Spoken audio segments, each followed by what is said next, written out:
जानकारी में डेफिनेटली ये होगा कि शहर में व्यापारियों को, दुकानदारों को पिछले दिनों कुछ कारपोरेशन के नोटिस मिले हैं एडवर्टाइजमेंट के।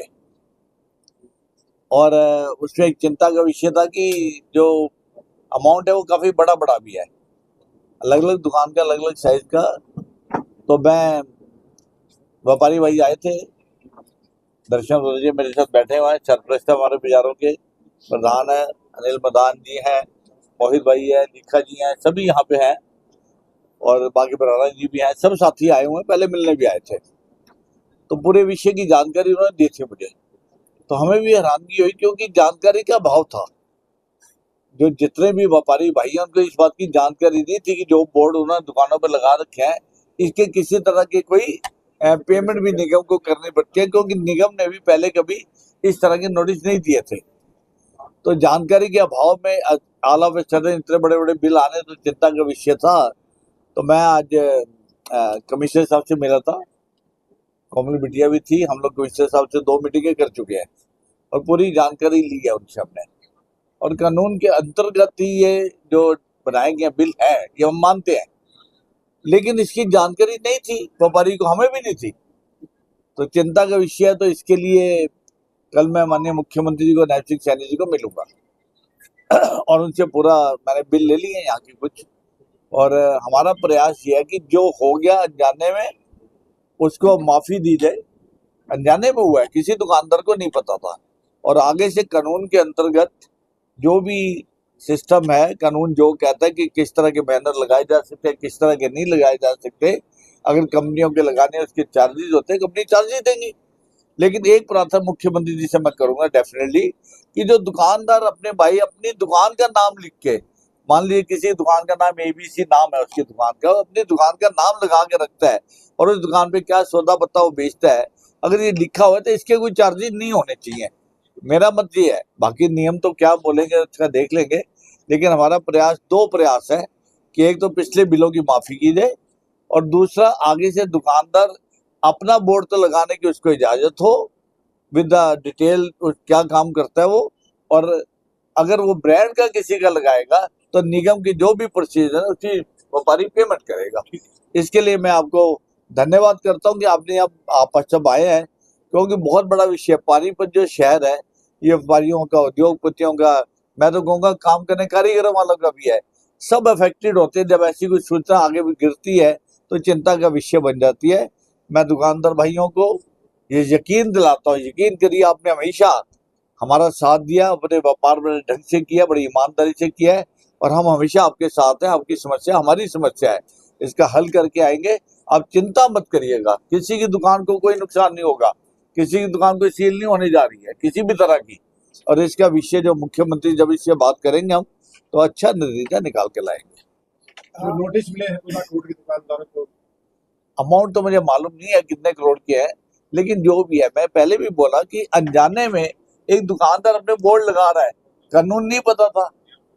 जब कानून का मालूम हुआ है तो उसका पालन करेगा दुकानदार, दुकानदार मना नहीं कर रहे हैं, लेकिन अनजाने में जो काम है उसके माफी की सरकार से आग्रह करेंगे। तो अभी विधायक जी दुकानदारों को क्या आश्वासन दिया था? दुकानदारों को मैं कहना चाहता हूँ, उनका भाई हूँ भाई, किसी का नुकसान नहीं होने देंगे, एक पैसे का नुकसान नहीं होने देंगे, दुकान का नुकसान नहीं होंगे, किसी की दुकान सील नहीं की जाएगी जब तक कि माननीय मुख्यमंत्री जी से बात करके विषय को आगे बढ़ा के आपको यकीन दिलाता हूँ कि पीछे का हमारी कोशिश ये होगी इसको पूर्णतया माफ किया जाए, पूर्णतया। और आगे से जो कानून का पालन करने के लिए हम लोग तैयार बैठे हुए हैं, लेकिन दुकानदार को अपना बोर्ड लगाने की इजाजत कराएंगे। प्रावधान नहीं है अगर कानून के अंदर, तो आने वाले सेशन में इसका प्रावधान कराएंगे कि दुकानों को अपने बोर्ड लगाने की इजाजत होनी चाहिए। कई दुकानदारों का जो थाने की तरफ से भी नोटिस आए थे कार्रवाई करने के, वो गलतफहमी है। वो थाने से जो नोटिस आया कारपोरेशन के, वो क्योंकि दुकानदार का नाम आगे लिखे, कोई भी आप वो नोटिस उठा के देखिए उसके आगे ब्रांड का नाम लिखा हुआ है। वो जो नोटिस जाने चाहिए थे ब्रांड के जो मार्केटिंग मैनेजर है, ये बात कल मैंने की है, जो ब्रांड है जिनके नोटिस आए हैं, ब्रांड के जो मार्केटिंग मैनेजमेंट के लोग हैं उनको वो नोटिस है, उनको हाजिर होना पड़ेगा, उनको जवाब देना पड़ेगा, दुकानदार को जवाब नहीं देना पड़ेगा। जी सेशन में पहले भी काफी मुद्दे उठाए हैं से रिलेटेड, उनकी इम्प्लीमेंट कहाँ तक पहुंची है, उसके बारे में दोबारा कोई बैकअप लिया? देखिए, एक बहुत बड़ा काम किया था, आज आपको याद दिलाता हूँ। इसी से जुड़ी हुई बात है। जब हम लोग पाकिस्तान से आए तो रिहेबिलिटेशन जोन बने थे सारे हरियाणा में, सोनीपत में, करनाल में, पानीपत में, रोहतक में, हिसार में रिहेबिलिटेशन जोन में। माल्टोन उसका एक हिस्सा है। नारायण सिंह पार्क है या टीपी स्कीम है या रिहेबिलिटेशन जोन है। सुखदेव नगर है, ये टीपी स्कीम का है। जो आपका तहसील कैंप है, ये रिहेबिलिटेशन जोन है। माल्टोन रिहेबिलिटेशन जोन है। नारायण सिंह पार्क आपका टीपी स्कीम है। टीपी स्कीम में कानून है कि आप अपने प्लाट के दो हिस्से नहीं कर सकते। जैसे कि हुड्डा में आप अपना प्लाट खरीदते हैं कोई जना, तो दो पार्ट नहीं कर सकते। लेकिन ये कानून रिहेबिलिटेशन जोन का किसी को पता ही नहीं था।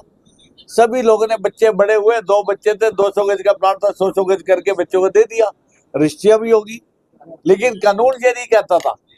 तो लोगों को जब समस्या आई, लोग हमारे पास आए, तो मैंने लगभग प्रधान साहब को, सबको पता है, साथियों को 1-1.5 साल मेहनत की, नया कानून बना के लाया कि आज की डेट के अंदर जो डिवीजन हो चुके हैं वो भी मान्य है, और कोई भी आदमी अपने दुकान का या घर का 50 गज तक डिवीजन कर सकता है। ये कानून बनाने पड़ेंगे। ईएसआई का मुद्दा काफी उठा था, ये ऐसा बहुत अच्छी वो आज बात भी है, चल रहा है। उसकी जानकारी ली हुई है। मैं उम्मीद करता हूँ कि इस हफ्ते में एक बहुत बड़ी डिटेल जानकारी है। और मैं मुद्दा भूलता नहीं हूँ, वो भी भूलता नहीं हूँ। डेफिनेटली एक बहुत बड़ा, वो मुझे लगता है कि उसके अंदर वो मुद्दा बड़ा है, और उसकी जानकारी जब तक रिटर्न में मेरे पास नहीं आ जाएगी सारी, बहुत सारी जानकारी मेरे पास है, बहुत सारी जानकारी भी आनी है, जो इस हफ्ते में उम्मीद करता हूँ आ जाएगा। उसके बाद इसको विधानसभा में लेके आएंगे। जांच चल रही है सर उसकी? जांच, विजिलेंस की जांच की अप्रूवल होगी, कह दिया गया। लेकिन जब तक डाटा नहीं आ जाएगा, डाटा के बिना आगे नहीं बढ़ना चाहिए, नहीं तो कमजोर पड़ जाएगा केस। हम उस केस को कमजोर नहीं पड़ने देंगे। आज जो अभी आपने कहा कि 2 बार कमिश्नर से मीटिंग हुई है, उसमें क्या दिक्कत क्या है? यही मुद्दा आपको बताया ना, एडवर्टाइजमेंट का। देखिए, मैं आपको एक बात और बताता हूँ। हाँ जी, देखिए, यहाँ पर पानीपत में एक बहुत बड़ा ये मिली भक्ति से कह लें, कुछ एडवर्टाइजमेंट ऐसा खेल खेला गया 5-10 साल में यहाँ पे किसी एक आदमी द्वारा, कि हमने जगह देखा था यूनिपोल लगे हुए थे। हमने जब इसकी लोकेशन निकालनी शुरू की, तो आप आज जाके शहर में आप देख सकते हैं, सिर्फ 20 यूनिपोल लगे हुए हैं। सब यूनिपोल काट दिए गया है, और वो भी जिसके एडवर्टाइजमेंट के ठेके दिए गए वो चल रहे हैं, बाकी बंद है। करप्शन को बढ़ावा नहीं देने देंगे, किसी को गलत काम करने नहीं देंगे। जो आदमी गलत काम कर रहा था, आज जाके आप देख सकते हैं कि कितने यूनिपोल बाकी बचे हैं, किसके ऐड के पैसे आ चुके हैं। आप अगर जानकारी चाहें तो वो जानकारी आपको प्रोवाइड करेगा कारपोरेशन। विधायक ने एक बिजली के जो काफी कट लग रहे हैं, 8-8 घंटे तक बिजली नहीं आ रही, इस पे क्या है? देखिए, समस्या गर्मियों में हर साल आती है, कोई नई समस्या नहीं है। गर्मियों में ये प्रॉब्लम कई बार आती है। इसमें हम भी शामिल है कि हम अपना घर में एक भी एसी नहीं था, कूलर होते 2-2 एसी लगा लिए, 3-3 एसी लगा लिए, और किसी ने लोड तो अपना एक्सटेंड करवाया नहीं। आज की डेट में कई बार बिजली निगम को यही मालूम नहीं है कि इस महल्ले का लोड ही कितना है, इसलिए कट बार लगते हैं। और अगर वो घरों में जाते हैं चेक करने के लिए, तो लोग नाराज होते हैं। समस्या देखिए, 11-12 सेक्टर की प्रॉब्लम है। आज लगभग 40 साल पुराना सेक्टर है, चौक हुई पड़ी है जो लाइन है उसकी। इसके लिए हमने 26 करोड़ की घोषणा करवाई। अब जो इसके अपने डीपीआर बनाई है, उसके अंदर एक प्रावधान किया था कि पानी की समस्या परमानेंट खत्म हो। इसमें पंपिंग स्टेशन बनने, और पंपिंग स्टेशन कहाँ बनना है? एचएसवीपी की लैंड पे, और लैंड है जो मित्तल माल से सड़क जा रही है बैक साइड में, जो पेट्रोल पंप मलिक साहब का पेट्रोल पंप है, उस साइड से पहले वहां पे एचएसवीपी का कार्यालय होता था, पब्लिक हेल्थ का।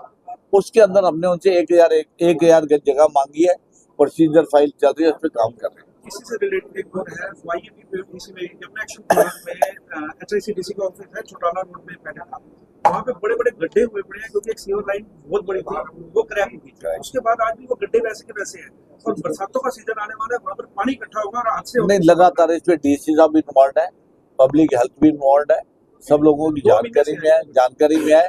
इसका बजट आने वाला है इसका काम करने के लिए, डेफिनेटली।